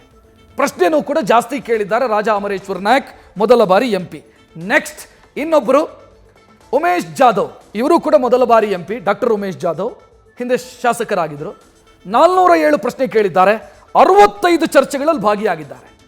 89% ಹಾಜರಾತಿ ಇದೆ, 79 ನ್ಯಾಷನಲ್ ಎವರೇಜು. ಸೊ ಆ ಕಾರಣಕ್ಕಾಗಿ ಉಮೇಶ್ ಜಾಧವ್ ಸಕ್ರಿಯರಾಗಿದ್ದಾರೆ, ಇದ್ರು ಸಂಸತ್ನಲ್ಲಿ ಈ 5 ವರ್ಷದ ಅವಧಿಯಲ್ಲಿ ಅಂತ ನಾವು ಭಾವಿಸಬಹುದು. ಅದನ್ನು ಬಿಟ್ಟರೆ ನೆಕ್ಸ್ಟ್ ಇನ್ನೊಬ್ಬರು ಇದೇ ಪಟ್ಟಿಯಲ್ಲಿ ಸ್ಥಾನ ಪಡ್ಕೊಳ್ಳುವಂಥ ಮತ್ತೊಬ್ಬ ಸಂಸದ, ಅವರು ಬೆಂಗಳೂರು ದಕ್ಷಿಣ ಕ್ಷೇತ್ರದ ಸಂಸದ ತೇಜಸ್ವಿ ಸೂರ್ಯ. 382 ಪ್ರಶ್ನೆಗಳನ್ನು ಕೇಳಿದ್ದಾರೆ, 36 ಚರ್ಚೆಗಳಲ್ಲಿ ಭಾಗಿಯಾಗಿದ್ದಾರೆ. ಇವರ ಹಾಜರಾತಿ ರಾಷ್ಟ್ರೀಯ ಸರಾಸರಿಗಿಂತ 3% ಕಡಿಮೆ ಇದೆ, 77% ಹಾಜರಾತಿ. ಸೊ ತೇಜಸ್ವಿ ಸೂರ್ಯ ಆಕ್ಟಿವ್ ಆಗಿದ್ರು ಲೋಕಸಭೆಯಲ್ಲಿ ಅನ್ನೋದಕ್ಕೆ ಈ ಅಂಕಿಅಂಶ ಪೂರಕವಾಗಿದೆ. ನೆಕ್ಸ್ಟ್ ಇದೇ ಪಟ್ಟಿಯಲ್ಲಿ ಮತ್ತೊಬ್ಬ ಸಂಸದರು, ಎಸ್, ಡಿ ಕೆ ಸುರೇಶ್ ಕಾಂಗ್ರೆಸ್ನ ಅಥವಾ ರಾಜ್ಯದ ಏಕೈಕ ಕಾಂಗ್ರೆಸ್ ಸಂಸದ, ಅಂದರೆ ಲೋಕಸಭಾ ಸದಸ್ಯ. ಡಿ ಕೆ ಸುರೇಶ್ ಅವರು 395 ಪ್ರಶ್ನೆಗಳನ್ನು ಕೇಳಿದ್ದಾರೆ, 21 ಚರ್ಚೆಗಳಲ್ಲಿ ಭಾಗಿಯಾಗಿದ್ದಾರೆ. ಅದರ ಅಟೆಂಡೆನ್ಸ್ ಸ್ವಲ್ಪ ಕಡಿಮೆ ಇದೆ, 69% ಇದೆ. ಅದಕ್ಕೆ ಕಾರಣ ಇರಬಹುದು, ಅಂದರೆ ಪದೇ ಪದೇ ಇವರೆಲ್ಲ ಬಾಯ್ಕಟ್ ಮಾಡಿ ಹೊರಗೆ ಬರ್ತಾ ಇದ್ರು, ಹಾಜರಾಗ್ತಾ ಇರಲಿಲ್ಲ ಸಂಸತ್ತಿಗೆ. ಸೊ ಇದು ಕಾರಣ ಇರಬಹುದು. ಆದರೆ ಡಿ ಕೆ ಸುರೇಶ್ ಅವರು ಪ್ರಶ್ನೆಗಳನ್ನು ಕೇಳಿದ್ದಾರೆ, ಚರ್ಚೆಗಳಲ್ಲಿ ಭಾಗವಹಿಸಿದ್ದಾರೆ. ಬೇರೆಯವರಿಗೆ ಕಂಪೇರ್ ಮಾಡಿದರೆ ಡಿ ಕೆ ಸುರೇಶ್ ಅವರ ಸರಾಸರಿ ಜಾಸ್ತಿ ಇದೆ ಅಂತ ನಾವು ಸ್ಪಷ್ಟವಾಗಿ ಹೇಳ್ಬೋದು. ನೆಕ್ಸ್ಟ್ ಮತ್ತೊಬ್ಬರು ಪ್ರತಾಪ್ ಸಿಂಹ, ಇವರು ಕೇಳಿರೋ ಪ್ರಶ್ನೆ 355, 8 ಚರ್ಚೆಗಳಲ್ಲಿ ಭಾಗಿಯಾಗಿದ್ದಾರೆ. ಅಟೆಂಡೆನ್ಸ್ 86%. ಸಂಸತ್ತಲ್ಲೂ ಆಕ್ಟಿವ್ ಇದ್ದಾರೆ, ಕ್ಷೇತ್ರದಲ್ಲೂ ಆಕ್ಟಿವ್ ಇದ್ದಾರೆ. ಆ ಕಾರಣಕ್ಕಾಗಿ ಪ್ರತಾಪ್ ಸಿಂಹ ಅವರನ್ನು ಸಕ್ರಿಯ ಸಂಸದರ ಪಟ್ಟಿಯಲ್ಲಿ ಅವರಿಗೆ ಸ್ಥಾನವನ್ನು ಕೊಡಬಹುದು ಅಂತ ನಾವು ಈ ಅಂಕಿಅಂಶದ ಜೊತೆಗೆ ಅವರು ಕ್ಷೇತ್ರದಲ್ಲಿ ಇರುವಂಥ ಅವ್ರು ಮಾಡಿರುವಂಥ ಕೆಲಸವನ್ನು ಕೂಡ ಕನ್ಸಿಡರ್ ಮಾಡಬಹುದು. ಸೊ ಇದೆಲ್ಲವೂ ಕೂಡ ನಾನು ಆಗಲೇ ಹೇಳಿದೆ, ಒಂದು ಎಲೆಕ್ಷನ್ ನಡೆಯೋ ಸಂದರ್ಭದಲ್ಲಿ, ಎಲೆಕ್ಷನ್ ಡಿಕ್ಲೇರ್ ಆದಂಥ ಸಂದರ್ಭದಲ್ಲಿ ರಾಷ್ಟ್ರೀಯ ನಾಯಕತ್ವ ಎಷ್ಟು ಮಹತ್ವವನ್ನು ಪಡೆಯುತ್ತೋ, ರಾಷ್ಟ್ರೀಯ ವಿಚಾರಗಳು ಎಷ್ಟು ಮಹತ್ವವನ್ನು ಪಡೆಯುತ್ತೋ, ನನ್ನ MP ಏನು ಮಾಡ್ದ ಅನ್ನೋದು ಕೂಡ ಬಹಳ ಮುಖ್ಯ ಆಗುತ್ತೆ. ರಾಜ್ಯದ ಸಂಸದರ ಕಾರ್ಯವೈಖರಿಯ ಬಗ್ಗೆ ಸಹಜವಾಗಿ ನಿರಾಸೆ ನಮ್ಮನ್ನೆಲ್ಲರನ್ನ ಕೂಡ ಆವರಿಸಿದೆ. ಕಳೆದ 5 ವರ್ಷದಲ್ಲಿ ಏನು ಮಾಡಿದ್ರು ನಮ್ಮ ಸಂಸದರು ಅನ್ನೋ ಪ್ರಶ್ನೆಯನ್ನು ಕೇಳಿದಾಗ ಏನಿಲ್ಲ ಅನ್ನುವಂಥ ಉತ್ತರ ಬರೋ ಹಂತದಲ್ಲಿದೆ. ಯಾಕಂತಂದರೆ ನಾನು ಒಂದಿಷ್ಟು ಅಂಕಿಅಂಶಗಳನ್ನು ತೋರಿಸಿದೆ, ಯಾವುದೂ ಕೂಡ ನಾವು ಸೃಷ್ಟಿಸಿದಂಥ ಅಂಕಿಅಂಶ ಅಲ್ಲ, ಅಧಿಕೃತ ಅಂಕಿಅಂಶ, ಲೋಕಸಭೆಯಿಂದಲೇ ಸಿಕ್ಕಿರುವಂಥ ಅಧಿಕೃತ ಅಂಕಿಅಂಶ ಅದು. ಸೊ ನಮ್ಮ ಸಂಸದರು, ಕರ್ನಾಟಕದ ಸಂಸದರು, ಆ ನಿಷ್ಕ್ರಿಯ ಸಂಸದರ ಪಟ್ಟಿಯಲ್ಲಿ ಮೇಜರ್ ಶೇರ್ ನಮ್ಮದೇ ಇರೋದು. ನಂತರ ನಾವು ಸಕ್ರಿಯರು ಅಂತ ಭಾವಿಸಿರುವಂಥ ಸಂಸದರು ಕೂಡ ಸಾಧನೆ ಮಾಡಿದ್ರಾ ಅಂತ ಕೇಳಿದರೆ ಇಲ್ಲ. ಒಂದಿಷ್ಟು ಪ್ರಶ್ನೆಗಳನ್ನು ಕೇಳಿದ್ದಾರೆ, ಅದರಲ್ಲಿ ಅನ್ಸ್ಟಾರ್ಡ್ ಕ್ವಶನ್ಸು ಜಾಸ್ತಿ ಇದೆ. ಪ್ರಶ್ನೆಗಳನ್ನು ಕೇಳಿದ್ದಾರೆ, ಅದು ಬಿಟ್ಟರೆ ಚರ್ಚೆಗಳಲ್ಲಿ ತೋರಿಕೆಗಾಗಿ ಭಾಗಿಯಾಗಿದ್ದಾರೆ. ಇದನ್ನು ಬಿಟ್ಟು ಏನೂ ಇಲ್ಲ. ಸೊ 2019ರಲ್ಲಿ BJPಗೆ 25 ಸೀಟ್ಗಳನ್ನು ಕರ್ನಾಟಕ ಕೊಟ್ಟಿತ್ತು. 25+1 ಅಂತಲೂ ನಾವು ಭಾವಿಸಬಹುದು. ಯಾಕಂತಂದರೆ ಪಕ್ಷೇತರ ಸಂಸದೆ ಸುಮಲತಾ ಅವರಿಗೆ ಕರ್ನಾಟಕ BJP ಬೆಂಬಲವನ್ನು ಕೊಟ್ಟಿತ್ತು, ಕ್ಯಾಂಡಿಡೇಟ್ ಹಾಕಿರಲಿಲ್ಲ. ಮತ್ತು ಅವರು ಆನಂತರ BJP ಜೊತೆ ಗುರುತಿಸಿಕೊಂಡ್ರು ಕೂಡ. 25+1 ಅಂತ ಅನ್ಕೊಳ್ಳೋಣ, ಅಥವಾ 25 ಅಂತಲೇ ಅನ್ಕೊಳ್ಳೋಣ. ಆದರೆ ಗೆದ್ದವರ ಪೈಕಿ ಬಹುತೇಕ ಸಂಸದರು ಸಂಸತ್ತಲ್ಲೂ ನಿಷ್ಕ್ರಿಯ ಅಂತ ಅಂಕಿಅಂಶ ಹೇಳ್ತಾ ಇದ್ರೆ, ಕ್ಷೇತ್ರದಲ್ಲೂ ನಿಷ್ಕ್ರಿಯ ಅಂತ ಜನ ಹೇಳ್ತಾ ಇದ್ದಾರೆ. ಸಂಸದರ ಕಾರ್ಯವೈಖರಿಯೇ ರಾಜ್ಯ BJPಗೆ ಮುಳುವಾಗುವಂತ ಮುನ್ಸೂಚನೆ ಇದೆ. ರಾಜ್ಯ BJPಯ ಸಂಸದರ ಪಟ್ಟಿಯನ್ನು ತೆಗೆದು ನೀವು ಒಮ್ಮೆ ಯೋಚನೆ ಮಾಡಿ ಅಥವಾ ನೋಡ್ಕೊಳ್ಳಿ, ನಿಮಗೆ ಗೊತ್ತಾಗ್ತಾ ಹೋಗುತ್ತೆ. 2019 ಫಲಿತಾಂಶ ಬಂದ ಕೂಡಲೇ ಬಂದು 1-2 ತಿಂಗಳು ಮಂತ್ರಿಮಂಡಲ ರಚನೆ ಏನಾಯಿತು ಅಲ್ಲಿ ಕೇಂದ್ರದಲ್ಲಿ, ತಕ್ಷಣ ನಿವೃತ್ತಿಯ ಮಾತನಾಡೋರ ಸಂಖ್ಯೆ ಹೆಚ್ಚಾಗ್ತಾ ಹೋಯಿತು. ನಂದಿದೆ ಲಾಸ್ಟ್ ಎಲೆಕ್ಷನ್ನು, ನಾನಿನ್ನು ಕಂಟೆಸ್ಟ್ ಮಾಡಲ್ಲ, ನನ್ನ ಬದಲು ಇನ್ನೊಬ್ಬರು ಕಂಟೆಸ್ಟ್ ಮಾಡ್ತಾರೆ, ನನಗೆ ವಯಸ್ಸಾಯಿತು, ನನ್ನ ಆರೋಗ್ಯ ನನ್ನ ಕೆಲಸಕ್ಕೆ ಸ್ಪಂದಿಸ್ತಾ ಇಲ್ಲ, ಈ ರೀತಿಯೆಲ್ಲ ರೀಸನ್ಗಳನ್ನು ಕೊಡ್ತಾ ಹೋದರು. ಅಂದರೆ ಗೆದ್ದ ಮರುದಿನ ನೀವು ನಿವೃತ್ತಿಯ ಮಾತನಾಡ್ತೀರಿ ಅಂತಾದರೆ ನೀವು ನಿಮ್ಮ ಕೆಲಸಕ್ಕೆ ನ್ಯಾಯ ಸಲ್ಲಿಸಿದ್ದೀರಾ? ನೀವು ಒಂದು ವೇಳೆ ಗೆದ್ದ ಮರುದಿನ ನಿಮಗೆ ವೈರಾಗ್ಯ ಬಂತು ಅಂತಂದರೆ ರಿಸೈನ್ ಮಾಡಿಬಿಟ್ಟು ಹೋಗ್ಬೋದಿತ್ತು. ಯಾಕೆ 5 ವರ್ಷ ಸಂಸದರಾಗಿ ಯಾವುದಕ್ಕೂ ಉಪಯೋಗ, ಊಟಕ್ಕಿಲ್ಲದ ಉಪ್ಪಿನಕಾಯಿ ರೀತಿಯಲ್ಲಿದ್ರಿ? ಗೊತ್ತಿಲ್ಲ. ಇದು ಕೆಲವರ ಕತೆ. ಇನ್ನೂ ಕೆಲವರು ಇದ್ದಾವೆ ಸಂಸದರ ಪಟ್ಟಿಯಲ್ಲಿ. ಅವರು ಹೆಂಗೆ ಅಂತಂದರೆ ಶಾಲು ಸನ್ಮಾನ ಇಷ್ಟು ಮಾತ್ರಪ್ಪ ನನ್ನ ಕೆಲಸ ಅಂತ ಅಂದ್ಕೊಂಡವರು ಹೋಗೋದು. ಶಿಷ್ಟಾಚಾರದ ಪ್ರಕಾರ, ಪ್ರೋಟೋಕಾಲ್ ಪ್ರಕಾರ, ಸರ್ಕಾರದ ಪ್ರೋಟೋಕಾಲ್ ಪ್ರಕಾರ ಯಾವುದೇ ಕಾರ್ಯಕ್ರಮ ಆದಾಗ ಅವರಿಗೊಂದು ಸೀಟ್ ಇರುತ್ತೆ, ಹೋಗ್ತಾರೆ. ಅಲ್ಲಿ ಜೈಕಾರ ಹಾಕೋದಕ್ಕೊಂದು 4 ಜನ ಕೆಲಸ ಇಲ್ಲದವರು ಇರ್ತಾರೆ, ಜೈ ಜೈ ಅಂತ ಹೇಳ್ತಾರೆ. ಆ ಜೈ ಜೈಯ ಮಧ್ಯೆ 1-2 ಶಾಲು, ಒಂದು ಸನ್ಮಾನ, 4 ಜನರ ಜೊತೆ ಸೆಲ್ಫಿ, ಇಷ್ಟಕ್ಕೆ ಸೀಮಿತವಾದಂಥ ಬಹಳ ಜನ ಸಂಸದರಿದ್ದಾರೆ. ಇನ್ನು ಸಂಸದ ಸ್ಥಾನ ಅಂತಂದ್ರೆ ಏನು ಅಂತಲೇ ಗೊತ್ತಿಲ್ಲದ ಪುಣ್ಯಾತ್ಮರು ಇದ್ದಾರೆ. ನಾನು ಸಂಸದನಾಗಿದ್ದೀನಿ, ನಾನು ಏನು ಮಾಡಬೇಕು, ದಿಲ್ಲಿಗೆ ಹೋಗಬೇಕು ಅಂತಷ್ಟು ಗೊತ್ತಿದೆ, ಅದನ್ನು ಬಿಟ್ಟು ಬೇರೆ ಏನು ಅಂತ ನನಗೆ ಗೊತ್ತಿಲ್ಲ, ನನ್ನ ಕೆಲಸ ಏನು ಅನ್ನೋದು ನನಗೆ ಗೊತ್ತಿಲ್ಲ. ಟಿಕೆಟ್ ಕೊಟ್ಟರು, ಜಾತಿ ಕಾರಣಕ್ಕೆ, ದುಡ್ಡಿನ ಕಾರಣಕ್ಕೆ, ಬೇರೆ ಬೇರೆ ಕಾರಣಕ್ಕೆ ಟಿಕೆಟ್ ಸಿಕ್ತು, ಮೋದಿ ಕಾರಣಕ್ಕೆ ಗೆದ್ವಿ, ಅಥವಾ ರಾಷ್ಟ್ರ ಮಟ್ಟದಲ್ಲಿ ಮೋದಿ ಪಾಪ್ಯುಲಾರಿಟಿ ಕಾರಣಕ್ಕೆ ಗೆದ್ವಿ. ಗೆದ್ದ ನಂತರ ಏನು ಅಂತ ಅವ್ರಿಗೆ ಗೊತ್ತೇ ಇರಲಿಲ್ಲ. ನಾನು MP-ನೋ MLA-ನೋ ZP ಮೆಂಬರು TP ಮೆಂಬರು ಅಂತ ಗೊತ್ತಾಗದಂಥ ಕನ್ಫ್ಯೂಷನ್ನಲ್ಲೇ ಕೆಲವು ಜನ ಕೆಲಸ ಮಾಡಿದರು. ಮೋದಿ ಹೆಸರಲ್ಲಿ ಗೆದ್ದು 5 ವರ್ಷ ಜಾತ್ರೆ ಮಾಡಿದ್ದಾಗಿದೆ. ಈಗ ಆಯ್ಕೆಯ ಆಸೆ ಅವರಲ್ಲಿ ಮತ್ತೆ ಚಿಗುರಿಕೊಂಡಿದೆ. ಕೆಲವರೆಲ್ಲ ನಿವೃತ್ತಿಯ ಮಾತನಾಡಿದ್ರಲ್ಲ, ನಾನು ಆಗಲೇ ಹೇಳಿದೆ, ನಿವೃತ್ತಿಯ ಮಾತನಾಡಿದ್ರಲ್ಲ ಕೆಲ ಸಂಸದರು. ಸಚಿವ ಸ್ಥಾನ ಕಳ್ಕೊಂಡಾಗ, ಸಚಿವ ಸ್ಥಾನ ಸಿಗಲಿಲ್ಲ ಅಂತಾದಾಗ, ನನಗೆ ವಯಸ್ಸಾಯಿತು, ಅಥವಾ ಆರೋಗ್ಯ ಸ್ಪಂದಿಸ್ತಾ ಇಲ್ಲ, ಅಥವಾ ನಾನು ಭಾಳ ಸೀನಿಯರು, ನಾನು ಎಲ್ಲವನ್ನ ಅಲಂಕರಿಸಿ ಆಯಿತು, ನಾನು ನಿವೃತ್ತಿ, ಅವರಿಗೆಲ್ಲ ಈಗ ಆಸೆ ಉಟ್ಕೊಂಡಿದೆ. ಮತ್ತೊಂದು ಅವಧಿ ಸಿಕ್ಕಿದ್ರೆ ಚೆನ್ನಾಗಿರ್ತಿತ್ತೇನೋ ಅಂತ ಯೋಚನೆ ಮಾಡೋರು ಭಾಳ ಜನ ಇದ್ದಾರೆ. ಆ ಕೆಟಗರಿನೂ ಇದೆ. ಜನ ಈಗ ಯೋಚನೆ ಮಾಡಬೇಕು, ಲಾಸ್ಟು 5 ವರ್ಷ ನೀನು ಏನು ಮಾಡಿದೆ ಅನ್ನೋ ಪ್ರಶ್ನೆಯನ್ನು ಜನ ಕೇಳಬೇಕು. ಇಲ್ಲ ಅಂತಾದರೆ ಕಷ್ಟ, ಇಲ್ಲ ಅಂತಂದರೆ ಹಿಂಗೆ ಇದು. ಮತ್ತೆ ನಾವು 5 ವರ್ಷದ ನಂತರ ಇದೇ ಪಟ್ಟಿಯನ್ನು ಹಿಡಿದು ಕೂತಿರ್ಬೇಕು. ನಾವು ಇಷ್ಟೇ ಪ್ರಶ್ನೆ ಕೇಳಿದ್ರಿ, ಇವರು ಏನೂ ಮಾಡಿಲ್ಲ, ಹೋದರು ಬಂದರು, TADA ಇಷ್ಟೇ ಅಂತ ನಾವು ಚರ್ಚೆ ಮಾಡಬೇಕಾಗತ್ತೆ, ನೀವು ಪ್ರಶ್ನೆ ಕೇಳದ ಹೊರತು. ಎಸ್, ಈ ಬಗ್ಗೆ ಮಾತನಾಡೋದಕ್ಕೆ ನಮ್ಮ ಜೊತೆಗೆ ಹಿರಿಯ ಪತ್ರಕರ್ತ, ರಾಜಕೀಯ ವಿಶ್ಲೇಷಕ BV ಶಿವಶಂಕರ್ ನೇರ ಸಂಪರ್ಕದಲ್ಲಿ. ಸರ್ ನಮಸ್ಕಾರ. ಸರ್, ಸಂಸತ್ ಸದಸ್ಯ ಸ್ಥಾನ ಅಂತಂದ್ರೆ TADA ಮತ್ತು ಸಿಗುವಂಥ ಸ್ಥಾನಮಾನ ಇಷ್ಟಕ್ಕೆ ಸೀಮಿತನಾ? ನಾನು ಒಂದಿಷ್ಟು ಅಂಕಿಅಂಶಗಳನ್ನು ನೋಡ್ತಾ ಇದ್ದೆ. ಸಂಸತ್ತಲ್ಲೂ ಸಕ್ರಿಯವಾಗಿಲ್ಲ, ಕ್ಷೇತ್ರದಲ್ಲೂ ಇಲ್ಲ. ಏನು ಸಂಸದರು ಅಂತಂದ್ರೆ ಏನು ಹಂಗಿದ್ರೆ? ಈಗ ರಕ್ಷಿತ್, ಇಲ್ಲಿ ಈ ಸಮಸ್ಯೆಗೆ ಒಂದೇ ಆಯಾಮ ಇಲ್ಲ, ಕೆಲವು ಇತರ ಆಯಾಮಗಳು ಕೂಡ ಇದೆ. ಈಗ ಸಂಸದರು ಅಂದ್ರೆ MP-ಗಳು ಇನ್ಆಕ್ಟಿವ್ ಆಗಿದ್ದಾರೆ, ಕ್ರಿಯಾಶೀಲವಾಗಿಲ್ಲ ಅನ್ನೋದು ನಿಜಾನೇ. ಕೆಲವರೆಲ್ಲ ಅಲ್ಲಿ ಸಂಸತ್ನಲ್ಲೂ ಮಾತಾಡ್ತಾ ಇಲ್ಲ, ಕ್ಷೇತ್ರದಲ್ಲೂ ಕೂಡ ಅವರು ಸಕ್ರಿಯವಾಗಿಲ್ಲ, ಬರೀ ಎಲೆಕ್ಷನ್ ಅಲ್ಲಿ ಗೆಲ್ಲೋದ್ರಲ್ಲಿ ಜಾಣರಾಗಿದ್ದಾರೆ, ಗೆದ್ದು ಬರ್ತಾರೆ. ಬಹಳ ಸ್ವಲ್ಪ ಆಶ್ಚರ್ಯ ಏನಂತಂದ್ರೆ, ಇಂಥ ಏನು inactive fellows how they are winning election by election ಅಂತ. ಅಂದ್ರೆ ಅವ್ರಿಗೆ ಬೇರೆನೆ ಏನೋ ಟ್ಯಾಲೆಂಟ್ ಇದೆ, they are good at some other thing. ಅಂದ್ರೆ ಓಟ್ ತಗೊಳ್ಳೋದ್ರಲ್ಲಿ, ಕೆಲಸ ಮಾಡೋದಕ್ಕಿಂತ ಹೆಚ್ಚಾಗಿ ಓಟ್ ತಗೊಳ್ಳೋದ್ರಲ್ಲಿ ಅವರು ಬಹಳ ಜಾಣರಿದ್ದಾರೆ ಅಂತ ಕಾಣುತ್ತೆ. ಅಷ್ಟರ ಮಟ್ಟಿಗೆ ಅವ್ರೇನು ದಡ್ರೇನು ಅಲ್ಲ. ಈಗ ಫಾರ್ ಎಕ್ಸಾಂಪಲ್ ರಮೇಶ್ ಜಿಗಜಿಣಗಿ ಅವ್ರಿಗೇನೆ ತಗೊಳ್ಳಿ, ಅವ್ರು ಯಾವತ್ತಾದ್ರು ಸೋತಿದಾರ? ಈಗ ಅವರು ಬಿಜಾಪುರ ಕ್ಷೇತ್ರವನ್ನು ಪ್ರತಿನಿಧಿಸ್ತಾ ಇದ್ದಾರೆ. ಅದಕ್ಕೆ ಮುಂದೆ ಚಿಕ್ಕೋಡಿಯಿಂದ ಗೆದ್ದು ಬರ್ತಾ ಇದ್ರು. ಈಗ ಬಿಜೆಪಿಯಲ್ಲಿದ್ದಾರೆ ಅವರು. ಮುಂಚೆ ಅವ್ರು ಜನತಾ ಪರಿವಾರದಲ್ಲಿ ಇದ್ರು. ಸೋಲಿಲ್ಲದ ಸರ್ದಾರರ ಪೈಕಿ ಇವರು ಒಬ್ರು.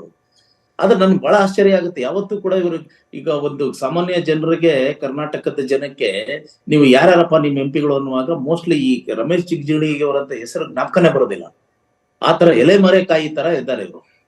ಆದ್ರೆ ಇಂಥವರು ಮತ್ತೆ ಮತ್ತೆ ಕ್ಷೇತ್ರದಲ್ಲಿ ಹೇಗ್ ಗೆದ್ದು ಬರ್ತಾರೆ ಅನ್ನೋದು ಕೂಡ ಒಂದು ಬಹಳ ಪ್ರಶ್ನೆ, ತುಂಬಾ ಕುತೂಹಲಕರವಾಗಿರೋದು. ಅದು ರಾಜಕೀಯವಾಗಿ ಅವರು ಇನ್ನು ಗ್ರೌಂಡ್ ಲೆವೆಲ್ ನಲ್ಲಿ ತುಂಬಾ ಸ್ಟ್ರಾಂಗ್ ಆಗಿರ್ತಾರೆ ಅಂತ ಕಾಣುತ್ತೆ. ಅದು ಸೆಪರೇಟ್. ಬಟ್ ಮುಖ್ಯವಾದ ಸಮಸ್ಯೆ ಏನು ಅಂತಂದ್ರೆ, ಇಲ್ಲಿ ಈ ಸಂಸತ್ತಾಗ್ಲಿ ಅಥವಾ ವಿಧಾನಸಭೆ ಆಗ್ಲಿ, ಇಲ್ಲಿ ಏನಂತಂದ್ರೆ ಇದು ವರ್ಷಕ್ಕೆ ಅಟ್ಲೀಸ್ಟ್ 100 ದಿನ ಅದು ನಡಿಬೇಕು ಅನ್ನೋದಿದೆ. ಇದು ಯಾವತ್ತೂ ಕೂಡ ಅದು ಸಂಸತ್ತಾಗ್ಲಿ ವಿಧಾನಸಭೆ ಆಗ್ಲಿ ಈ ನಾರ್ಮ್ ಅನ್ನ ಯಾವತ್ತೂ ಅವರು ಏನು ಪಾಲಿಸೋದೇ ಇಲ್ಲ. ಒಂದು. ಆಮೇಲೆ ನಡೆದಂತ ಸಂಸತ್ತು ಎಷ್ಟು ಕಾಲ, ಎಷ್ಟು ಟೈಮು, ಅಂದ್ರೆ ಎಷ್ಟು ಅವಧಿ ಇದು ಪ್ರೊಡಕ್ಟಿವ್ ಆಗಿರುತ್ತೆ ಅಂದ್ರೆ, ಇದು 90% ಇವ್ರ ಗಲಾಟೆ ಗದ್ದಲದಲ್ಲೇ ಹೋಗ್ಬಿಡುತ್ತೆ. ಯಾವ್ದೋ ಒಂದು ರಾಜಕೀಯ ವಿಚಾರ ತಗೊಂಡ್ ಬರ್ತಾರೆ. ಇವ್ರಿಗೆ ಏನಂತಂದ್ರೆ ಅದು ಎಷ್ಟೋ ಸತಿ ಆಡಳಿತ ಪಕ್ಷಕ್ಕೆ ಈ ಗಲಾಟೆನೆ ಬೇಕಾಗಿರುತ್ತೆ. ಇದೇನಂತಂದ್ರೆ ಇವ್ರ ಪ್ರತಿಪಕ್ಷದವರು ಧರಣಿ ನಡೆಸೋದು, ಗಲಾಟೆ ಮಾಡೋದು, ಗದ್ದಲ ಎಬ್ಸೋದು, ಡಿನ್ ಕ್ರಿಯೇಟ್ ಮಾಡೋದು, ಅದು ಮಾಡಿದಾಗ it is the way in which the ruling party is getting escaping route. So ಹೀಗಾಗಿ ಎಷ್ಟೋ ಸಾರಿ ಇಲ್ಲಿ ಇದು ಏನು ಡಿಬೇಟೇ ನಡೆಯೋದಿಲ್ಲ ಅರ್ಥಪೂರ್ಣವಾಗಿ. ನಾವು ಮೊನ್ನೆ ಬೆಳಗಾವಿ ಸೆಷನ್ ನೋಡಿದ್ವಿ, ಆಮೇಲೆ ಅಸೆಂಬ್ಲಿ ಸೆಷನ್ ನೋಡ್ತೀವಿ, ಆಮೇಲೆ ಸಂಸತ್ ಸೆಷನ್ ಇದು ಅಧಿವೇಶನ ಎಷ್ಟು ದಿನ ಅದು ಏನಂತಂದ್ರೆ ಸ್ಟಾಲ್ ಆಗುತ್ತೆ ಅಂತ. ಹೀಗಿರುವಾಗ ಅಟ್ಲೀಸ್ಟ್ ಕೊನೆ ಪಕ್ಷ ಏನಂತಂದ್ರೆ ಯಾವ್ದೋ ಒಬ್ಬ ಇದು ಸಂಸದ ನಾನು ಮಾತಾಡ್ಬೇಕು ಅಂತ ಹೋದಾಗ್ಲೂ ಕೂಡ ಅವ್ನು ಮಾತಾಡೋದಕ್ಕೆ ಅವಕಾಶ ಸಿಗ್ತಾ ಇಲ್ಲ. ಇದು ನಮ್ಮ ದೇವೇಗೌಡರದ್ದೇ ತಗೊಳ್ಳಿ. ದೇವೇಗೌಡರಂತ ಕ್ರಿಯಾಶೀಲ ರಾಜಕಾರಣಿ ಯಾರು ಬೇಕು? ಇಡೀ ದೇಶದಲ್ಲಿ ಅತ್ಯಂತ 24 hour ಪೊಲಿಟಿಷಿಯನ್ ಅನ್ನಿಸ್ಕೊಂಡಂತಹ ಒಬ್ಬ ರಾಜಕಾರಣಿ. ಅವರು ಅಂದ್ರೆ ಪ್ರಧಾನಮಂತ್ರಿ ಆಗಿದ್ದವರು, ಮಾಜಿ ಪ್ರಧಾನಿ. ಅವರು ಒಂದ್ಸತಿ ಹೇಳ್ತಾರೆ, ಇನ್ನು ಮೇಲೆ ನಾನು ಸಂಸತ್ಗೆ ಹೋಗೋದೇ ಇಲ್ಲ ಅಂದ್ರೆ ಫ್ರಸ್ಟ್ರೇಟ್ ಆಗಿ. ಅವ್ರೀಗ ರಾಜ್ಯಸಭೆನಲ್ಲಿದ್ದಾರೆ, ಲೋಕಸಭೆನಲ್ಲಿದ್ದಾಗ ನಾನು ಸಂಸತ್ಗೆ ಹೋಗೋದೇ ಇಲ್ಲ ಅಂತ ಹೇಳ್ತಾರೆ. ಯಾಕೆ ಅಂದ್ರೆ ಅಲ್ಲಿ ನನಗೆ 1-1.5 ನಿಮಿಷ ಕೂಡ ಟೈಮ್ ಕೊಡೋದಿಲ್ಲ ಈ ಭಾಗ್ಯಕ್ಕೆ, ಈ ಒಂದು ಇದಕ್ಕೋಸ್ಕರ ನಾನು ಅಲ್ಲಿ ಯಾಕೆ ಹೋಗ್ಲಿ ಅಂತವ್ರು ಕೂಡ ಮೊನ್ನೆ ಕೈ ಮುಗಿದು ನೀವು ನೋಡಿರ್ತೀರಾ. ಅಂದ್ರೆ ಕೈ ಮುಗಿದು ಬೇಡ್ತಾರೆ ಏನು ಪ್ರಧಾನಮಂತ್ರಿ ಅವರಿಗೆ, ಏನಂತಂದ್ರೆ ಈ ಕಾವೇರಿ ನೀರಿನ ವಿವಾದವನ್ನ ಬಗೆಹರಿಸಿ, ಅಂದ್ರೆ ಕುಡಿಯುವ ನೀರು ಅನ್ನೋದು ಬಹಳ ಕ್ರಿಟಿಕಲ್ ಆದಂತ ವಿಚಾರ, ಇದನ್ನ ಬಗೆಹರಿಸಿ ಅಂತ. ಅವಾಗ ಅವರು ಇದು ರಾಜ್ಯಸಭೆ ಚೇರ್ಮನ್ ಕೂಡ ಸರ್ಕಾರಕ್ಕೆ ಅಪೀಲ್ ಮಾಡಿದ್ದಾರೆ, ಇಂತ ವಿಚಾರದಲ್ಲಿ ರಾಜಕೀಯ ಮಾಡಬೇಡಿ, ಇದನ್ನ ಏನಾದ್ರೂ ಒಂದು ಸೆಟಲ್ ಮಾಡಿ, ಇದಕ್ಕೊಂದು ರಾಜಕೀಯ ಪರಿಹಾರ ಒಂದು ಸರ್ಕಾರ ಮಟ್ಟದಲ್ಲಿ ಇದನ್ನು ಕಂಡಿಡಿದು ಕೊಡಿ ಅಂತ. ಅಂದ್ರೆ ಅಂತವರು ಕೂಡ, ಅಂತ ಹಿರಿಯ ರಾಜಕಾರಣಿಗಳಿಗೂ ಕೂಡ ಮಾತಾಡೋದಕ್ಕೆ ಅವಕಾಶ ಸಿಗ್ತಾ ಇರೋದಿಲ್ಲ. ಇಲ್ಲಿ ಅಷ್ಟೇ ಯಾಕೆ, ಇಲ್ಲಿ ಅಸೆಂಬ್ಲಿನಲ್ಲಿ 224 ಜನ ಇದ್ದಾರಲ್ಲ, 224 ಜನನು ಬಂದಾಗ ನೀವು ನೋಡಿ, ಅಲ್ಲಿ ನಾವು ಸೆಷನ್ ಈಗಲೂ ನಡೀತಾ ಇದ್ದಾರೆ. ಸೆಷನ್ ನಾನು ಇವತ್ತು ಬೆಳಗ್ಗೆನೂ ಹೋಗಿದ್ದೆ, ನೆನ್ನೆನೂ ಹೋಗಿದ್ದೆ. ಈ ಸೆಷನ್ ಅನ್ನು ನಾವು ಕವರ್ ಮಾಡ್ಕೊಂಡು ಬರ್ತಾ ಇದ್ದೀವಿ. 2-3 ಜನ ಬಿಟ್ರೆ, ಅಂದ್ರೆ ಇವಾಗ ಫಾರ್ ಎಕ್ಸಾಂಪಲ್ ಕಾಂಗ್ರೆಸ್ ಇದು ಪ್ರತಿಪಕ್ಷವಾಗಿದ್ದಾಗ ಸಿದ್ದರಾಮಯ್ಯ ಅವ್ರು ಬಿಟ್ಟು ಬೇರೆ ಯಾರು ಮಾತಾಡೋದಕ್ಕೆ ಅಲ್ಲಿ ಆ ಪಕ್ಷ ಬೇರೆಯವರಿಗೆ ಅವಕಾಶನೇ ಕೊಡ್ತಾ ಇರ್ಲಿಲ್ಲ. ಲಾಸ್ಟ್ ಬೆಂಚಲ್ಲಿ ಕೂತ್ಕೊಂಡು ತೂಕಡಿಸ್ಕೊಂಡು ಬೆಳಗ್ಗೆಯಿಂದ ಸಾಯಂಕಾಲದವರೆಗೂ ಕೂತ್ಕೊಂಡು ಹೋಗೋದಕ್ಕೆ ಅವನು ಯಾಕೆ ಬರ್ತಾನೆ MLA? ಎರಡನೇದು, ಪ್ರಶ್ನೆ ಕೇಳಿಲ್ಲ ಅಂತ ನೀವು ಹೇಳ್ತೀರಾ. ಈಗ ಪ್ರಶ್ನೆಗಳನ್ನ ಕೇಳೋದಕ್ಕೆ ಅಲ್ಲೊಂದು ಪದ್ಧತಿ ಇದೆ, ಇವರೆಂತ ಸ್ಟಾರ್ಡ್ ಅನ್ಸ್ಟಾರ್ಡ್ ಅಂತ. ಅದ್ರಲ್ಲಿ ಏನಂತಂದ್ರೆ ಲಾಟ್ರಿನಲ್ಲಿ ಎತ್ತಾರೆ. ಅಂದ್ರೆ ಲಾಟ್ರಿ ಸಿಸ್ಟಮ್ ನಲ್ಲಿ ಯಾರ ಪ್ರಶ್ನೆ ಬರುತ್ತೋ ಅವ್ರದ್ದು ಪ್ರಶ್ನೋತ್ತರಕ್ಕೆ ಅವ್ರದ್ದು ಸದನದಲ್ಲಿ ಉತ್ತರ ಕೊಡ್ತಾರೆ. ಅಲ್ಲಿ ಸಣ್ಣ ಪ್ರಮಾಣದಲ್ಲಿ ಅಲ್ಪಾವಧಿ ಕಾಲದಲ್ಲಿ ಒಂದು ಡಿಬೇಟ್ ತರ ನಡೆಯುತ್ತೆ. ಅದು ಕೂಡ ಏನಂತಂದ್ರೆ ಸದನ ಏನಂದ್ರೆ ಶಾಂತವಾಗಿರ್ಬೇಕು, house should be in order, ಯಾರು ಗದ್ದಲ ಗಲಾಟೆ ಇರಬಾರ್ದು, ಯಾವುದೋ ಒಂದು ವಿಷಯ ಎತ್ತಿರಬಾರ್ದು, ಧರಣಿ ನಡೆಸ್ತಾ ಇರಬಾರ್ದು. ಇಂಥ ಸಮಯದಲ್ಲಿ 1 hour ಅಂದ್ರೆ ಕಾಗೇರಿ ಅವರಿದ್ದಾಗ ಇದನ್ನ ಇದು ಅಸೆಂಬ್ಲಿ ಸ್ಪೀಕರ್ ಆಗಿದ್ದಾಗ ಇದನ್ನ ಬಹಳ ಒಂದು ಸ್ಟ್ರಿಕ್ಟ್ ಆಗಿ ನಡ್ಸ್ಕೊಂಡು ಬಂದ್ರು. ದಿನಕ್ಕೆ 1 hour ನಾವು ಕ್ವಶನ್ ಅವರ್ ಮಾಡ್ಲೇಬೇಕು ಅಂತ. ಅವಾಗ್ಲೂ ಕೂಡ ಒಂದು 8-10 ಪ್ರಶ್ನೆಗಳು ಬಂದ್ ಹೋದ್ವು. ಆದ್ರೆ ಮಿಕ್ಕವರೆಲ್ಲ ಏನ್ ಮಾಡ್ಬೇಕು ಅಂತ ಬಂದಾಗ ಅಲ್ಲಿ ಡಿಸ್ಕರೇಜ್ಮೆಂಟ್ ಇದೆ. ಈಗ ಇಲ್ಲಿ ನಮ್ಮ ಅಸೆಂಬ್ಲಿನಲ್ಲಿ 224 ಶಾಸಕರಿರೋದು. ಸಂಸತ್ತನ್ನ ತಗೊಂಡ್ರೆ ನಿಮ್ಗೆ 543 ಅಲ್ವಾ? ಅದು ಅಷ್ಟು ಜನ ಇರುವಾಗ ಎಷ್ಟು ಜನಕ್ಕೆ ಒಂದು ದಿನದಲ್ಲಿ ಮಾತಾಡೋದಕ್ಕೆ ಅವಕಾಶ ಸಿಗುತ್ತೆ ಅಂತ ಬಂದಾಗ ಇದು ಸ್ವಲ್ಪ ಇಂಪ್ರಾಕ್ಟಿಕಲ್ ಅಂತ ಅನ್ಸುತ್ತೆ. ಸೊ ಹಾಗಾಗಿ ಇಲ್ಲಿ ಏನಾಗುತ್ತೆ ಅಂದ್ರೆ ಟೋಟಲ್ ಈ ಸಂಸತ್ತು ಮತ್ತೆ ವಿಧಾನಸಭೆಯನ್ನ ನಡೆಸೋ ರೀತಿನೇ, ಆ ಸ್ಟ್ರಕ್ಚರೇ ಚೇಂಜ್ ಆಗ್ಬೇಕು ಅನ್ನುವಂತ ನನಗನ್ಸುತ್ತೆ. ಇದ್ರ ಬಗ್ಗೆ ಯೋಚನೆ ಮಾಡಬೇಕಾದಂತಹ ಹೊಸ ರೀತಿಯಲ್ಲಿ ಒಂದು ವಿಧಾನವನ್ನ ಕಲ್ಪಿಸಬೇಕಾದಂತ ಅವಶ್ಯಕತೆ ಇದೆ. ಇದನ್ನ thank you B V Shivashankar sir, news first ಜೊತೆಗೆ ಮಾತನಾಡಿದ್ದಕ್ಕೆ. ಶಿವಶಂಕರ್ ಸರ್ ಮತ್ತೊಂದು ಆಯಾಮದ ಬಗ್ಗೆ ಬೆಳಕು ಚೆಲ್ಲಿದ್ರು. ಅಂದರೆ ಇಡೀ ಸಂಸತ್ ಅಧಿವೇಶನ ನಡೆಯೋ ದಾರಿ ಮತ್ತು ದಿಕ್ಕು ಬದಲಾಗಬೇಕಾದಂಥ ಅನಿವಾರ್ಯತೆ ಇದೆ. ಇಲ್ಲ ಅಂತಾದರೆ ಕ್ಷೇತ್ರಗಳಿಗೆ ಪ್ರಾತಿನಿಧ್ಯ ಸಿಗುವಂಥ ಸಾಧ್ಯತೆಗಳು ಬಹಳ ಕ್ಷೀಣ ಅನ್ನೋದು ಇದು ಈವರೆಗಿನ ಪ್ರಮುಖ ಸುದ್ದಿ. ಕ್ಷಣ ಕ್ಷಣದ ಮಾಹಿತಿಗಾಗಿ ನೋಡ್ತಾ ಇರಿ ನ್ಯೂಸ್ ಫಸ್ಟ್, ನಿರ್ಭೀತಿಯಿಂದ ನಿಮ್ಮ ಪರವಾಗಿ.